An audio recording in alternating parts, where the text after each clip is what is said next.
ಹಳ್ಳಿ ಮಟ್ಟದಲ್ಲಿ ಒಂದು ಗ್ರಾಮ ಸಭೆಗಳು ನಡೆಸಿ ಗ್ರಾಮ ಸಭೆಯಲ್ಲಿ ಏನೇನು ಅಂಶಗಳು ಏನಂದ್ರೆ ಬಹಳಷ್ಟು ಮಂದಿ ಅಕ್ಕ ತಂಗಿಯಂದ್ರಿಗೆ ಇವತ್ತು ತಮಗೆ ಮನೆಗಳು ಜನತಾ ಮನೆಗಳಾಗಿರ್ಬೋದು, ನಂತರ ನಿಮ್ಮ ರೇಷನ್ ಕಾರ್ಡ್ಗಳಾಗಿರ್ಬೋದು, 60 ವರ್ಷ ಮುಗಿದಂತ ಅಜ್ಜ ಅಜ್ಜಿಯವರಿಗೆ ಮಾಸಾಸನ ಕೊಡುವಂತ ಕಾರ್ಯಕ್ರಮ ಆಗಿರ್ಬೋದು.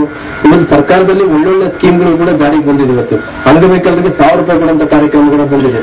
ಇವತ್ತು ಬಡತನದಲ್ಲಿ ಹುಟ್ಟಿದಂತ ಒಬ್ಬ ಹೆಣ್ಣು ಮಗಳಿಗೆ 1 ಲಕ್ಷ ರೂಪಾಯಿ ಕೊಡುವಂತ ಕಾರ್ಯಕ್ರಮಗಳ ಸರ್ಕಾರ ಮನೆಯಲ್ಲಿ ಘೋಷಣೆ ಆಗಿದೆ. ಇವತ್ತು ಎಲ್ಲಾ ರೀತಿಯ ಸಂಪೂರ್ಣವಾಗಿ ತಮ್ಮ ಜಾರಿಗೆ ಬರಬೇಕಂದ್ರೆ ಇಲ್ಲಿ ಸೆಕ್ರೆಟರಿ ಯಾರಿದ್ರು ಎಲ್ಲ ನೋಡಪ್ಪ, ನಿಮ್ಮೆಲ್ಲರಿಗೂ ಕೂಡ ಕೇವಲ ಸೆಪ್ಟೆಂಬರ್ 5ನೇ ತಾರೀಕಿವರೆಗೆ ನಾನು ಅವಕಾಶ ಕೊಡ್ತೀನಿ. 60 ವರ್ಷ ಮುಗಿದಂತ ಈ ಶಂಕರ ಬಂಡೆ ಸುತ್ತಮುತ್ತಲಿನ ಏನ್ ನಿಮ್ಮ ಜವಾಬ್ದಾರಿ ಇದೆಯಲ್ಲ, ಸೆಕ್ರೆಟರಿ ಏನ್ ಜವಾಬ್ದಾರಿ ಕೆಲಸ ಮಾಡ್ತಾ ಇದ್ರೆ ವಿಲೇಜ್ ಅಕೌಂಟ್ ಉಂಟ್ರಿ ತಾವಿಂದ ಇವತ್ತು ಹಳದಿ ಕಾರ್ಡ್ ರೇಷನ್ ಕಾರ್ಡ್ ವ್ಯವಸ್ಥೆ ಮಾಡಿ ಕೊಡ್ಬೇಕು. ಹಳ್ಳಿಗಳಲ್ಲಿ ಏನೇನಿಲ್ಲ, ಯಾರಿಗೆ ಹೊಸದಾಗಿ ಬೇಕಾಗುತ್ತೆ ವ್ಯವಸ್ಥೆ ಮಾಡಿಕೊಡ್ರಿ. 60 ವರ್ಷ ಮುಗಿದಂತ ಅಜ್ಜಿಗೆ ಈ ಕುಂತು ಹಳ್ಳಿಗಳಲ್ಲಿ ಕುಂತು ಯಾರು 60 ವರ್ಷ ಏನು ವ್ಯವಸ್ಥೆ ಇದೆ ನೋಡ್ಕೊಳ್ರಿ. ರಸ್ತೆಗಳು ಯಾವ ರೀತಿ ಅಭಿವೃದ್ಧಿ ಮಾಡ್ಬೇಕು ನೋಡ್ಕೊಳ್ರಿ.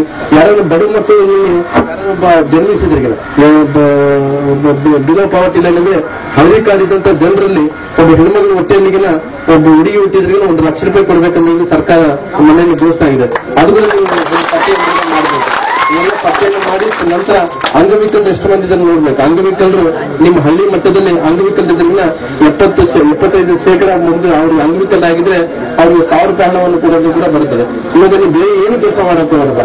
ಸರ್ಕಾರಿ ಸ್ಕೀಮ್ಗಳು ಏನಿದಾವೋ ಅವೆಲ್ಲ ಒಂದು ಪತ್ತೆ ಮಾಡಿ ಕೊಡಬೇಕು. ಈ ಹಳ್ಳಿಗಳಲ್ಲಿ ಇಷ್ಟು ಅಂಗವಿಕಲರಿದ್ದಾರ, ಈ ಹಳ್ಳಿಗಳಲ್ಲಿ ಇಷ್ಟು ಮಂದಿ 60 ವರ್ಷ ಮುಗಿದ ಅಜ್ಜ ಅಜ್ಜಿ ಮಾಸಾಸನ ಸಿಗಬೇಕು, ಪೆನ್ಷನ್ ಸಿಗಬೇಕು. ಯಾರ ಗಂಡಂದ್ರ ಸಂತಾನಕ್ಕೆ ಅವರಿಗೆ ಒಂದು 10,000 ರೂಪಾಯಿ ಕೊಡುವಂತ ಕಾರ್ಯಕ್ರಮದಿಂದ ವೃದ್ಧಾಪ್ಯ ವ್ಯಕ್ತಿಗಳು ಅದೇ ಆಗಬೇಕು. ನೀವು ಬೇರೆ ಏನು ಕೆಲಸ ಮಾಡೋದು ಜೊತೆಲಿ ಅಭಿವೃದ್ಧಿ ಜೊತೆಲೆ ಇಂಥವೆಲ್ಲರೂ ಪಟ್ಟಿ ಮಾಡಿರ್ತಾರೆ. ಯಾವೆಲ್ಲ ನನ್ನ ಹತ್ರ ನಮಗೆ ಮಾಸಾಸನ ಬಂದಿಲ್ಲ, ನಮಗೆ ಪೆನ್ಷನ್ ಬರ್ತಾ ಇಲ್ಲ, ನಮಗೆ ಇಂಥ ಸೌಕರ್ಯಗಳು ಆಗಿಲ್ಲ ಅನ್ನೋ ಮಾತನ್ನು ಯಾರಿಗೂ ತರಬಾರ್ದು. ಆದಷ್ಟು ಬೇಗ ಇಂಥ ಕಾರ್ಯಕ್ರಮಗಳು ಜಾರಿ ತರಬೇಕು. ಜೊತೆಲಿ ಜನರ ಹಳ್ಳಿ ಮಟ್ಟದಂತ ಜನರ ಜಾಗೃತಿ ಬಳಸಬೇಕು. ಯಾಕಂದ್ರೆ ಎಲ್ಲರೂ ಗಂಡ್ಮಕ್ಳು ಬೆಳಗ್ಗಿಂದ ಸಂಜೆವರೆಗೂ ಅವ್ರಿಗೆ ಕೆಲಸ ಮಾಡಿಕೊಂಡು ಪುನಃ ಅವರಿಗೆ ಮನೆಗೆ ಬಂದಂತ ಸಂದರ್ಭದಲ್ಲಿ ಸರ್ಕಾರದಿಂದ ಬಂದಂತ ಸ್ಕೀಮ್ ಇವತ್ತು ದೇವದಾಸಿ ಸ್ಕೀಮ್ ಆಗಿರ್ಬೋದು, ಇವತ್ತು ಎಲ್ಲರೂ ಜಾರಿ ತರಬೇಕಂದ್ರೆ ವಿಲೇಜ್ ಅಕೌಂಟೆಂಟ್ಗಳು ಜೊತೆ ಸೆಕ್ರೆಟರಿಗಳು ಬಹಳ ಕಡ್ಡಾಯವಾಗಿ ಎಲ್ಲ ರೀತಿಯಲ್ಲಿ ಕೆಲಸವನ್ನು ಮಾಡಬೇಕಾಗುತ್ತೆ. ನಾನು ಹೇಳೋದಿಷ್ಟೇ, ತಮ್ಮೆಲ್ಲರೂ ಕೂಡ ಕಡ್ಡಾಯವಾಗಿ ನಾವು ಗ್ರಾಮಸ್ಥರು ಯಾರನ್ನ ಕಂಪ್ಲೇಂಟ್ಗಳು ಮಾಡೋದಾಗ್ಲಿ, ಅಕಸ್ಮಾತ್ ನಿಮ್ಮೇಲೆ ನೀವು ಬರ್ತಾ ಇಲ್ಲ ಅಂತ ಕೂಗು ಏನಿದೆನೋ ಅದ್ರ ಕಮ್ಮಿ ಮಾಡಬೇಕು. ಜೊತೆಲಿ ಫುಲ್ ಟೈಮ್ ಆಗಿ ಕೆಲಸ ಮಾಡ್ಬೇಕಂತ ಹೇಳಿ ತಮ್ಮೆಲ್ಲರಿಗೂ ಕೂಡ ನಾನು ಹೇಳ್ತಾ, ಮುಂಬರುವಂತ ದಿನಗಳಲ್ಲಿ ಈ ಕೆರೆ 12 ತಿಂಗಳೊಳಗೆ ಗುತ್ತಿದಾರರು ಅದು ಪೂರ್ಣ ಮಾಡಿಕೊಡ್ಬೇಕು. 12 ತಿಂಗಳೊಳಗೆ ಪೂರ್ಣ ಕಂಪಲ್ಸರಿ ಮಾಡಿಕೊಡ್ಬೇಕು. 12 ತಿಂಗಳ ನಂತರ 1 ತಿಂಗಳು ಕೂಡ ಈ ಮುಂದಕ್ಕೆ ಹೋಗಬಾರ್ದು.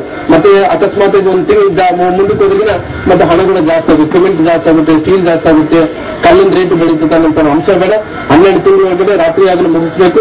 ಜನರಿಗೆ ಮುಂಬರುವ ದಿನಗಳಲ್ಲಿ ನಾನು ಬಂದು ತಮ್ಮ ಹಳ್ಳಿಗಳಲ್ಲಿ ಕುಂತು ನಾನು ನಿಮ್ಗೆ ಏನ್ ಸಮಸ್ಯೆ ಇದೆ, ಸೆಕ್ರೆಟರಿಗಳು, ಜಿಲ್ಲಾಧಿಕಾರಿಗಳು, ನಮ್ಮ ಅಧಿಕಾರಿಗಳು ಎಲ್ಲರೂ ಕೂಡ ಬಂದು ಇವತ್ತು ಶಾಲೆ ಮಕ್ಕಳಿಗೆ ಶಾಲೆಯಿಂದ ಕೊರತೆ ಆಗಿರ್ಬೋದು, ಹಾಸ್ಟೆಲ್ ಕೊರತೆಗಳಾಗಿರ್ಬೋದು, ಏನೇ ಸಮಸ್ಯೆ ಇದ್ರು ಕೂಡ ಗ್ರಾಮೀಣ ಮಟ್ಟದಲ್ಲಿ ಬಂದು ನನ್ನ ತಮ್ಮ ಹಳ್ಳಿಗಳಿಗೆ ಕ್ಯಾಂಪ್ಗಳಲ್ಲಿ ಬಂದು ನಾನು ಸರಿಪಡಿಸ್ತೀನಿ ಅಂತ ಹೇಳಿ ತಮ್ಮೆಲ್ಲರಿಗೂ ಕೇಳ್ಕೊಂತ ಈ ಕಾರ್ಯಕ್ರಮ